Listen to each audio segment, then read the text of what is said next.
ముందు పవన్ కళ్యాణ్ ఇంట్లో నుంచో, మోడీ కుటుంబంలో నుంచో, లేకపోతే ఈ సనాతన ధర్మాన్ని సమర్థించే వాళ్ళ ఇళ్లలో నుంచో వాళ్ళ ఆడవాళ్ళని ముందు పంపిస్తే ఆ ధర్మం అంటే ఏందో తెలుస్తుంది. అప్పుడు మీరు దానికి మద్దతు ఇవ్వాలో లేదో కూడా తెలుస్తుంది. ఆటవికానికి వెళ్తున్నాం, బీజేపీ ప్రభుత్వంలో ఎంతో ముందుకెళ్తున్నాం. అదంతా వదిలేసి మళ్ళీ ఆటవికం వైపు మనుధర్మం, సనాతన ధర్మం అని చెప్పి మాట్లాడుతూ ఉన్నారు. వీళ్ళకి కనీసం పరిపాలించే నైతిక హక్కు కూడా లేదు. ఈరోజు విద్యార్థి యువజన సంఘాల ఆధ్వర్యంలో నిర్దేశనలు రాష్ట్ర వ్యాప్తంగా జరుగుతూ ఉన్నాయి. అలాగే ఇంకొక ముఖ్యమైన విషయం ఏంటంటే, కలెక్టర్లు కానీ ఎస్పీలు కానీ దేశంలో అడ్మినిస్ట్రేషన్ చేయాల్సినటువంటి వ్యవస్థలన్నింటినీ కూడా నిర్వీర్యం చేసి ముందుకు పోతూ ఉన్నారు.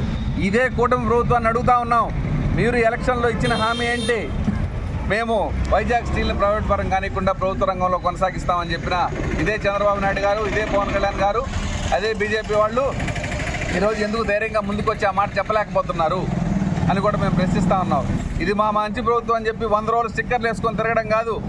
కూటమి నేతలను అడుగుతూ ఉన్నాం, వైజాగ్ స్టీల్ ప్లాంట్ని కాపాడి మేము మాట నిలబెట్టుకున్నాం, మా హామీలు ఇచ్చిన హామీలు నెరవేర్చాం అని ధైర్యంగా మీరు చెప్పుకున్నప్పుడే స్టిక్కర్లు వేసుకోండి మీరు అర్హులను కూడా తెలియజేస్తూ అవకాశం ఇచ్చినటువంటి కమిటీ వాళ్ళందరూ కూడా ధన్యవాదాలు తెలుపుతూ సెలవు తీసుకుంటాం.